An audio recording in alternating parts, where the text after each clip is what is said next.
아버지 하나님, 오늘은 저희가 마태복음 4장과 누가복음 4장에 나온 예수님의 광야 시험을 공부하도록 하겠습니다.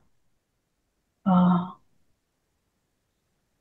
이 기록에서, 이 말씀에서 저희가 기억하고 배워야 하고 또 우리 삶에 적용해야 하는 것이 무엇인지 깨달을 수 있도록 또 실천할 수 있도록 인도하여 주시옵소서. 예수님의 이름으로 기도합니다. 아멘. 음, 여기 적혀 있는 거는 마태복음 4장에 나온 사탄과 예수님의 그 이제 대본으로 하자면 대화 부분만 제가 적어 놓은 것입니다. 내가 만일 하나님의 아들이여든 명하여 이 돌들로 떡덩이가 되게 하라. 기록되었을 때 사람이 떡으로만 살 것이 아니요 하나님의 입으로부터 나오는 모든 말씀으로 살 것이라 하였느니라. 네가 만일 하나님의 아들이여든 뛰어내리라. 기록되었을 때 그가 너를 위하여 그의 사자들을 명하시리니 그들이 손으로 너를 받들어 발이 돌에 부딪히지 않게 하리로다. 또 기록되었을 때 주 너희 하나님을 시험하지 말라 하였느니라. 만일 나에게 엎드려 경배하면 이 모든 것을 너에게 주리라. 사탄아 물러가라. 기록되었을 때 주 너희 하나님께 경배하고 다만 그를 섬기라 하였느니라. 네, 이제 시험 장면, 세 장면에서 나온 말씀드리고요. 어, 예, 침례 받은 다음이니까 바로 침례 받은 시점하고 비슷하죠. 예수님이 광야로 가셔서 40일간 금식 기도를 하셨는데 그것을 알고 있었던 사탄이 그때 이제 금식이 끝나고 나타납니다. 왜냐하면은 금식으로 인해서 연약해진 틈을 노린 거였죠. 자, 그러면은 어디에서 일어난 일인가를 알고 싶은데 정확하게 이름이 나오진 않았어요. 광야라고만 나왔어요. 하지만 일단은 침례를 받은 후 얼마 되지 않은 시점이었고 또 사탄이 뭐 산으로도 데리고 가고 성전으로도 데리고 가고 한 거 보면은 멀지 않았을 것 같아요. 이 근처였을 것 같다라는 생각이 듭니다. 그러면 예수님은 왜 광야로 가셨을까요?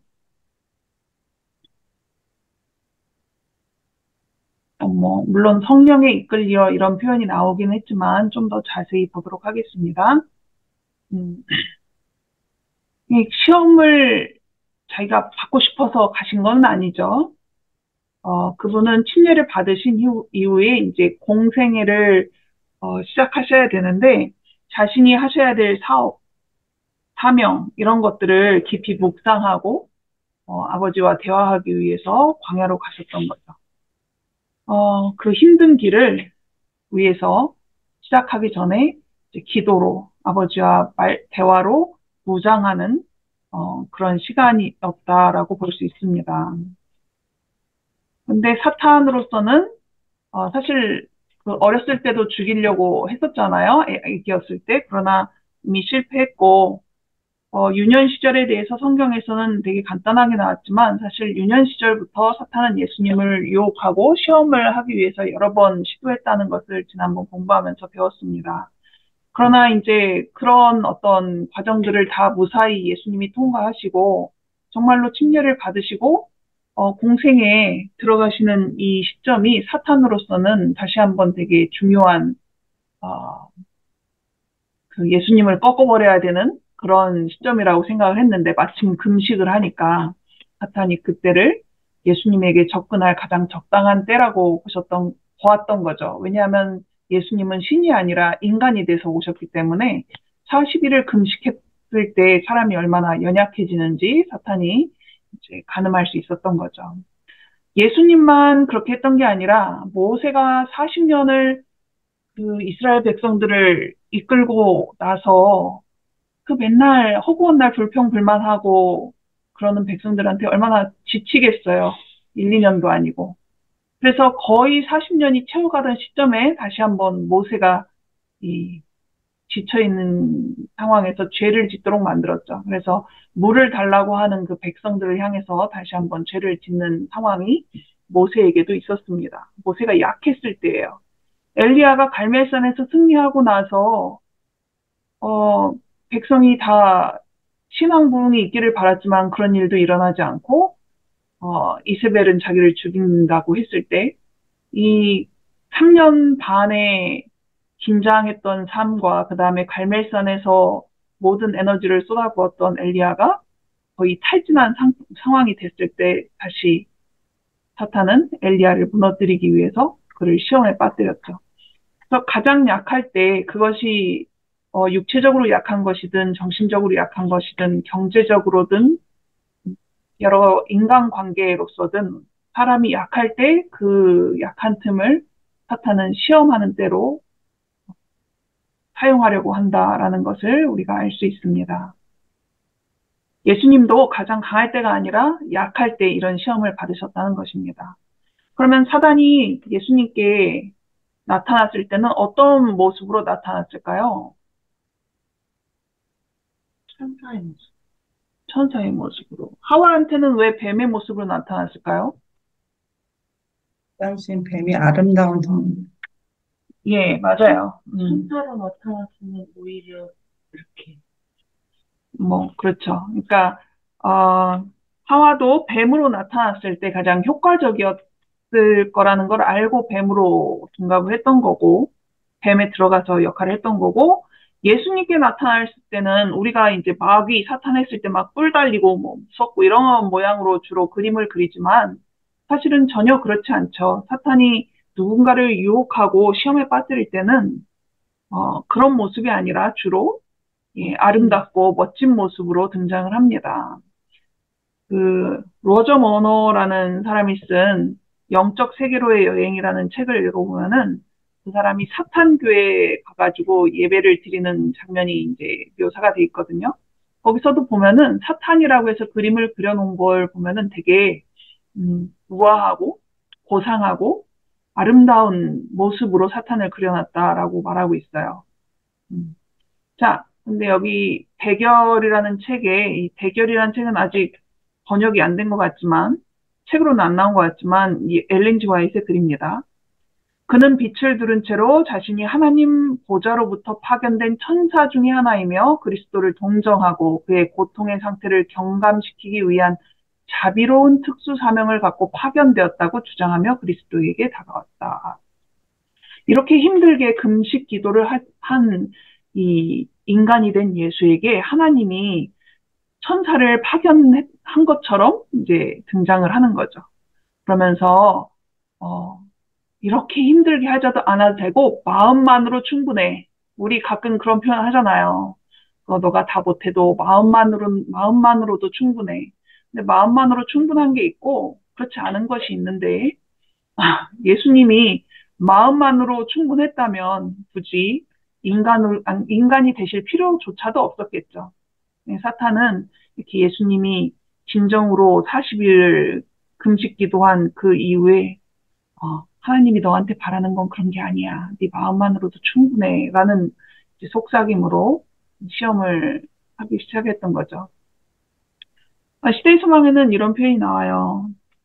그 둘의 지금 장면이 보이는 겁니다. 천사처럼 아름다운 빛의 옷을 입고 나타난 사탄과 그 다음에 가난했던, 그죠? 30년을 가난하게 사셨고, 그 다음에 40일을 금식하셔서 더 초췌해지셨을 예수님의 모습이 되게 대조적으로 등장을 할 것입니다. 그때 예수님의 외관은 오히려 사탄에 비해서 하나님에게 버림받은 사람 같고, 외면받은 타락한 천사가 있다면 오히려 예수님의 모습에 더 가깝지 않을까. 그냥 눈으로 보기에는. 그런 장면으로 이게 두 존재가 지금 한 화면에 나타나는 거죠.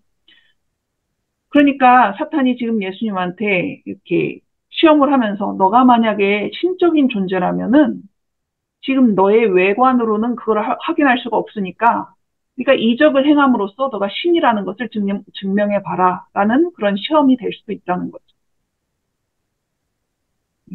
이적은 사람으로서는 행할 수 없는 거니까 신이 할 수 있는 이적을 너가 한번 해봐라 라고 하는 거죠. 하지만 예수님이 그런 유혹의 시험에 굴복했더라면은 3대 0이 아니라 1대 0일 때 이미 승패가 갈렸겠죠.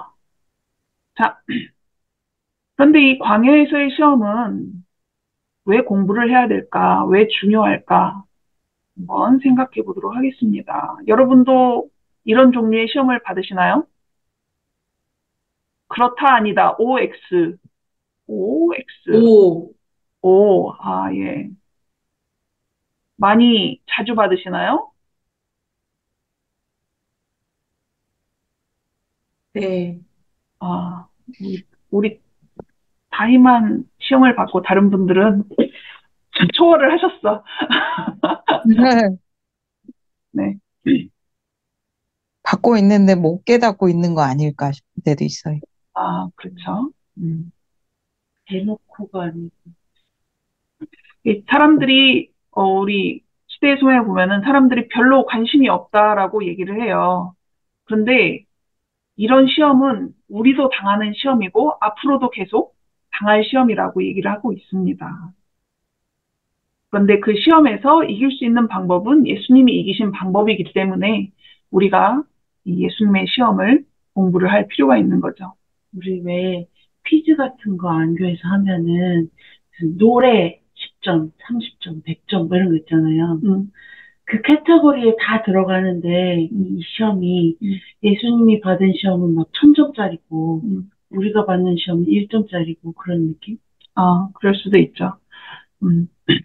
너무 1점이라 너무 쉬워서 잘 몰라? 잘 모르고 그리스도께서는 세상에 심히 무거운 죄짐을 지고 식욕과 세상에 대한 사랑과 참남으로 이끄는 과실을 사랑하는 시험에 대항하셨다.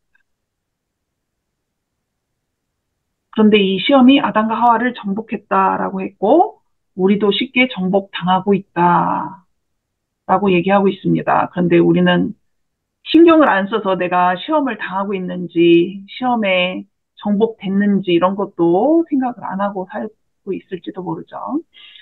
자, 세 가지 시험이 있었습니다. 먼저 광야에서 배고픈 예수님을 향해서 돌을 떡으로 만들라. 두 번째는 성전에 데리고 가서 뛰어내리라. 보호해 주실 거다. 그냥 제가 있던 말 그대로 안 쓰고 좀 간단하게 줄였습니다. 그 다음에 높은 산에 데리고 올라가서 천하를 다 보여주면서 나한테 경배해라. 그러면은 모든 것을 너에게 주겠다. 이렇게 얘기를 한 거죠. 자, 그런데 이 시험들은 예수님께서 당하셨던 이 시험들은 이미 오래전에 비슷한 시험이 있었다라는 것입니다. 먹음직하고 지혜롭게 할 만큼 탐스럽기도 하고 보암직도 하고 누가 이런 시험을 당했습니까? 아담과 이브. 그쵸. 아담. 하와가 당했죠. 예, 뭐 결국 아담도 당한 거나 마찬가지고요. 그다음에 이런 말씀도 있었습니다. 육신의 정욕과 이생의 자랑과 안목의 정욕. 이런 표현 들어보신 적 있죠? 이 말씀은 구약에 나올까요? 신약에 나올까요? 신약의 요한 요한, 뒤에 있는데 요한 2서, 요한 1서 2장에, 어, 그래서 세상에 있는 것들을 사랑하지 말라라고 하면서 세상에 있는 모든 것이 육신의 정욕과 안목의 정욕과 이생의 자랑이니 이런 것들은 아버지께로부터 온 것이 아니라 세상으로부터 온 것이다. 세상으로부터 온 것은 예, 사탄으로부터 온 것과 마찬가지겠죠. 자, 그런데 이런 시험들이 가지고 있는 의미는 무엇일까? 첫 번째 받은 시험은 식욕에 관한 시험, 먹고 사는 문제에 관한 시험입니다. 두 번째는 명예에 관한 과시하고 싶은 욕심이 있을 때 당하게 되는 시험이라고 볼 수 있고요. 마지막은 세상에 대한 사랑을 시험하는 것이라고 간단하게 볼 수 있습니다. 자, 하나님의 선하심을 의심하고 그분께서 준비하신 것을 불신하는 것이 첫 번째 시험의 골자이며 우리의 행동이 아무리 어리석을지라도 하나님께서 우리를 보호하실 것이라고 추정하는 것이 믿는 거 아닙니다. 추정하는 것이 두 번째 시험의 핵심이다. 세 번째 시험의 본질은 우리가 우리 자신을 위해 원하는 것을 하나님께서 우리를 위해 염두에 두시는 것보다 더 좋다고 생각하는 것이다. 좀 더 자세히 보도록 하겠습니다. 첫 번째 시험, 광야에서 돌을 떡으로 만들라는 시험이 있었죠. 사탄이 말합니다. 내가 만일 하나님의 아들이여든 명하여 이 돌들로 떡덩이가 되게 하라. 그런데 이 세 가지 시험은 사실 그냥 그 당시에 있었던 세 가지 극심한 시험일 뿐만이 아니라 역사를 통해서 몇천 년간 계속되어지고 있는 이 선악 간의 대쟁투의 단면들을 보여주고 있는 시험이라고 합니다. 그래서 첫 번째 시험을 통해서 우리가 대쟁투를 좀 살펴보도록 하겠습니다. 사탄은 뭐라고 하냐면은 하나님은 좋은 것을, 유익한 것을 빼앗아가는 이기적인 분이라고 이제 주장을 하죠. 근데 그런 하나님은 어떻게 이러한 사탄의 주장을 꺾어버리셨어요? 하나님이 아끼신 게 아무것도 없이 다 주시는 것으로 사탄의 주장이 잘못됐다라는 것을 이제 드러내신 거죠. 심지어는 독생자의 생명까지도 우리에게 주셨다라는 것으로 하나님이 우리에게 유익한 것을 빼앗는 분이 절대 아니라는 것을 드러내신 거죠. 이 사탄이 주는 시험은 하나님의 뜻이 아닌 내 뜻대로 살게 하는 것이다라고 했는데, 여러분도 느끼실지 모르겠지만 요즘 이 세계를 주름잡고 있는 사상이라고 해야 되나요? 젊은이들에게 가장 많은 영감을 주고 있는 사상이 너 좋을 대로 해라죠. 저는 뭐 BTS 이런 그룹을 잘 모르지만 그 그룹이 부르는 노래라든가 아니면 그들이 뭐 연설이나 이런 거 할 때 주는 메시지의 많은 부분이 너 자신을 위해, 너 자신이 중심이 되는 삶, 너가 좋아하는 것, 이것을 많이 주장합니다. 그래서 요즘 시대에 특히 어린 학생들, 아이들에게 심겨지고 있는 이 사상이 상당히 위험해요. 절대 하나님의 말씀과 어울리지 않는 사상을 심겨주는 그런 시대가 되었습니다. 되게 조심스러운 시대예요. 시대의 소망에 보면 이런 말씀이 있어요. 그리스도로 하여금 그 말씀을 의심하게 하는 것이 사탄의 목적이었다. 그는 그리스도께서 낙담과 극도의 배고픔 속에서 아버지께 대한 믿음을 잃어버리고 자신을 위하여 이적을 행하기를 바랐다. 이렇게 나와 있는데 그 말씀이 뭘까요? 어떤 말씀을 의심하게 하고 싶었을까요? 예수님이 들었던 어떤 말씀. 네가 만일 하나님의 아들이거든? 네가 만일 하나님의 아들이거든, 이거는 영어 문장으로 보면은 가정법으로 나와 있어요. 조건문 아니고. 예, 사탄이 이미 이제 예수님을 향해서 인정하지 않는 표현을 그렇게 나온 건데, 여기서 나온 그 말씀은 침례받고 나서 하늘에서 난 소리였어요. 하늘에서 뭐라고 소리가 났어요? 하나님이 예수님을 향해서 이는 내 사랑하는 아들이요 내 기뻐하는 자라 라고 말씀하셨잖아요. 이것처럼 예수님한테 확실한 그런 말씀은 없었어요. 예수님이 자신이 침례를 받으신 다음에 그 사명을 감당하기 위해서 내가 아버지의 보냄받은 자라는 그런 확신을 주기 위한 보증을 달라고 기도했을 때 하나님이 이 소리를 주신 거잖아요. 사탄이 이걸 듣고 나서 예수님이 하나님이 주신 이 말씀을 의심하게 하고 싶었던 거예요. 예수님이 사탄의 의도대로 이 말을 의심을 했다면 예수님이 돌을 떡으로 만들었겠죠. 이렇게 힘들게 기도했으면 하나님이 진수성찬으로 쫙 차려주고 고생했어 먹게 해줘 이렇게 해야 되는데 그런 것도 없고 내내 배고픈 채로 남겨두는 상황이 말이 안 된다 이거죠. 내 사랑하는 아들이고 내 기뻐하는 자면은 하나님이 그러시면 안 되는 거지.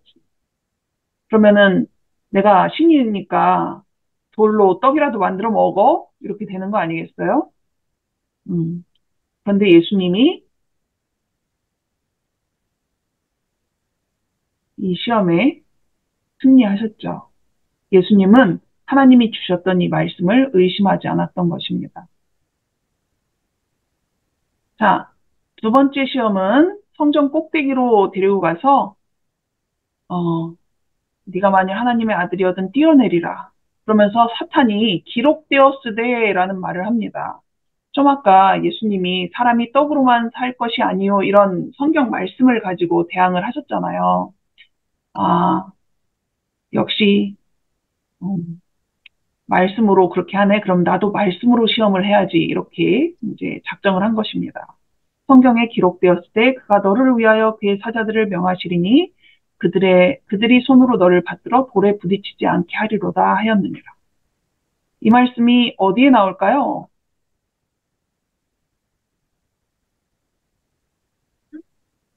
네, 시편에 나옵니다.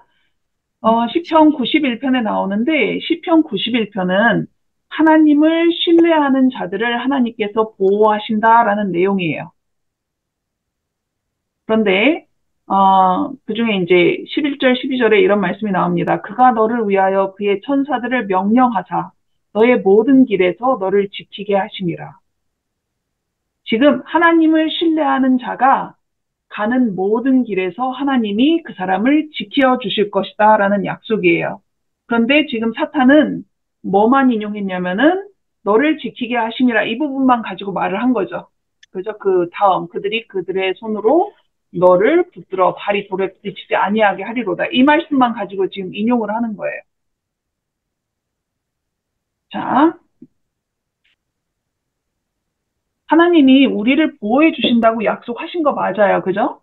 약속하셨지만 우리가 하나님께서 가라고 하셔서 가는, 순종하여서 따라가는 그 길에 갈 때만 우리가 보호를 받는 것입니다.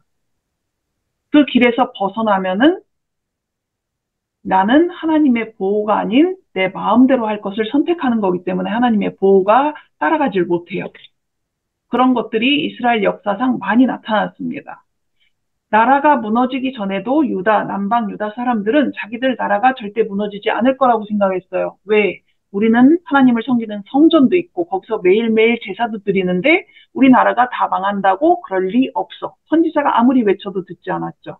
그러나 하나님의 법에서 떠나갔기 때문에 그들의 나라가 결국 망한 거잖아요. 하나님이 하나님을 성실하게 믿는 사람들을 보호하신다고 약속을 하셨지 그 길에서 벗어난 사람들을 보호하시겠다고 약속하지 않은 거예요. 하나님은 자기 과실을 위해서 성전 꼭대기에서 뛰어내리는 사람을 보호하신다고 약속하신 적이 없다는 얘기입니다. 근데 사탄은 말씀의 일부분만 인용을 하면서 자, 너의 믿음을 한번 표현해봐. 과시해봐. 그럼 하나님이 약속하신 대로 지켜주실 거야 라고 하는 것입니다. 믿음은 구하고 믿으며 하나님의 약속들을 주장한다. 그런데 믿음하고 비슷해 보이지만 참남이라고 여기는 표현했어요. 참남은 하나님의 약속을 인정하나 그것들을 범죄의 구실로 삼는. 그러나 예수님은 범죄의 구실로 믿음을 사용하지 않으셨죠. 예수님이 주 너희 하나님을 시험하지 말라라는 신명기 6장 16절의 말씀을 인용하셨어요. 그리고 역시 두 번째 시험에서도 자기를 과시하고 싶은 마음을 드러내지 않으시고 전혀 그런 마음이 없으셨기 때문에 승리하셨습니다. 그러면은 질문합니다. 신명기 6장 16절에는 이런 말씀이 나오거든요. 너희가 마사에서 시험한 것 같이 너희의 하나님 여호와를 시험하지 말고. 자, 마사에서 뭘 시험했을까요? 어떤 시험, 누가 누구를 어떻게 시험했을까요? 되게 어려운 질문이긴 합니다. 마사, 무리바, 뭐 이런 비슷한 일들이 있던 지명인데. 출애굽했을 때 무슨 물 달라고 한 뭐 그런 데 아니에요? 물이 부족하다. 네, 오동생 등장하셨습니다. 네. 물론 이제 여러 장면들이 이제 불평불만하는 장면들이 나오지만 이 마사라는 장면에서 물을 달라고 불평불만하고 그랬던 장소 중에 하나예요. 근데 사실 이 일이 있기 전에 이스라엘 백성들은 출애굽을 하면서 출애굽 전에 열재앙, 그다음에 유월절, 홍해, 만나가 내리고 별의별 이적을 다 경험했잖아요. 이미 다 기적을 경험했는데, 그리고 그날 아침에도 분명히 만나 주셔서 먹었을 텐데, 물이 떨어졌다고. 불평불만하고, 하나님을 의심하고, 모세를 향해서, 예, 불만을 쏟아냈던 거죠. 그 사람들은 믿음이 아니었던 거죠. 그래서 마사에서 그렇게 했던 것처럼 너희 하나님 여호와를 시험하지 말라라고 얘기합니다. 자, 세 번째 시험은 지극히 높은 산으로 가서 천하만국과 그 영광을 보여주며 이르되 만일 나에게 엎드려 경배하면 이 모든 것을 너에게 주리라. 이 모든 것이 무엇일까요?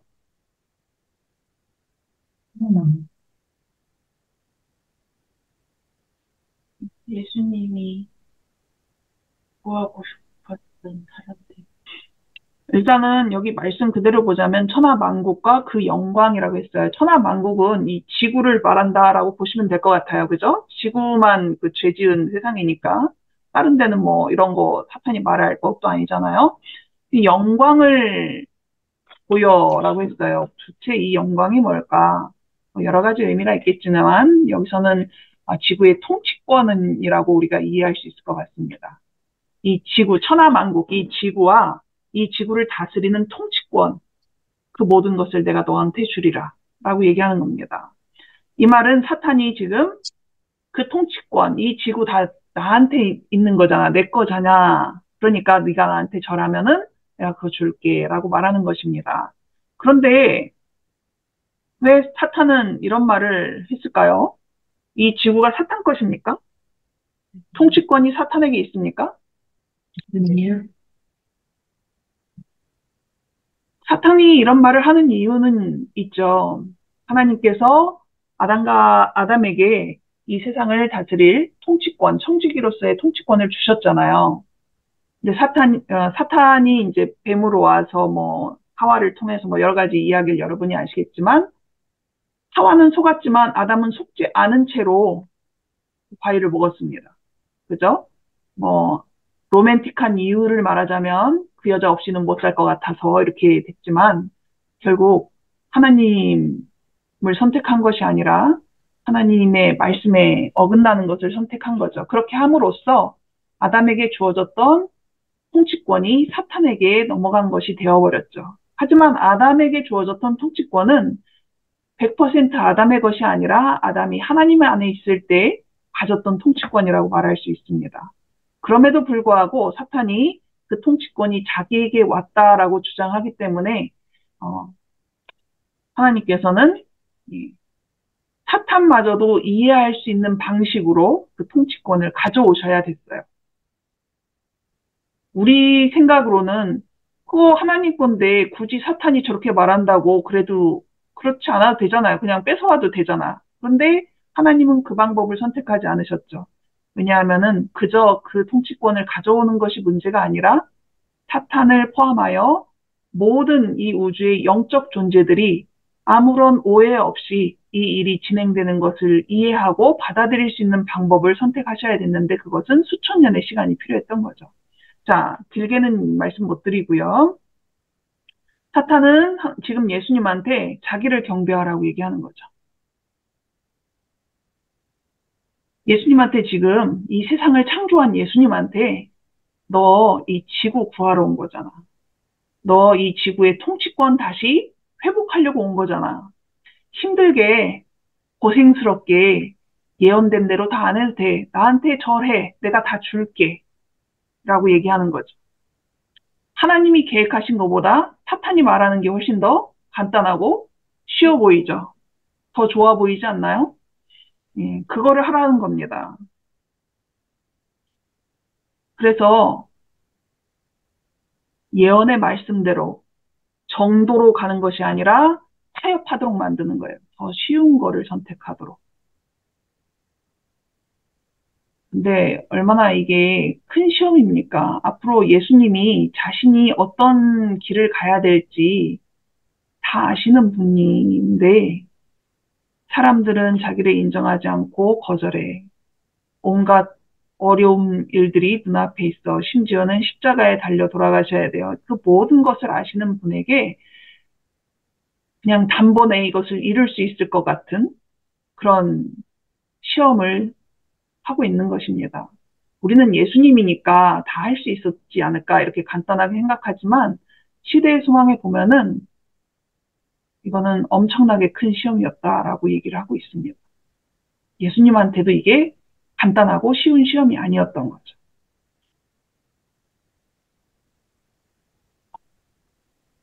로마서 7장 17절입니다. 내 속 곧 내 육신에 선한 것이 거하지 아니하는 줄을 아노니 원함은 내게 있으나 선을 행하는 것은 없도다. 우리는 때때로 마음으로 결심하죠. 왜? 옳은 것이, 더 좋은 것이 무엇인지 아니까. 근데 우리의 결심은 여지없이 무너져 내릴 때가 한두 번이 아니잖아요. 하루에도 몇 번씩이잖아요. 우리는 옳은 것을 그리스도의 능력 없이 행할 수가 없습니다. 심지어는 예수님도 자기 스스로의 힘으로 이 모든 시험을 이기신 것이 아니라 하나님의 말씀으로 대항을 하셨어야 했어요. 예수님은 단 한 번도 자신을 위해서 이적을 행하지 않으셨습니다. 자신의 어려움을 극복하기 위해서 이적을 한 번도 행하지 않으셨어요. 만약에 그렇게 하셨다면은 우리같이 이적을 행할 능력이 없는 사람들은 예수님은 그랬으니까, 예수님이었으니까, 예수님은 신이었으니까 이런 얘기 할 거 아니에요. 예수님은 인간으로 사시면서 단 한 번도 자기를 위해서 이적을 행하지 않으셨어요. 심지어 이렇게 사탄하고 1대1로 맞서야 했던 그 시간에도.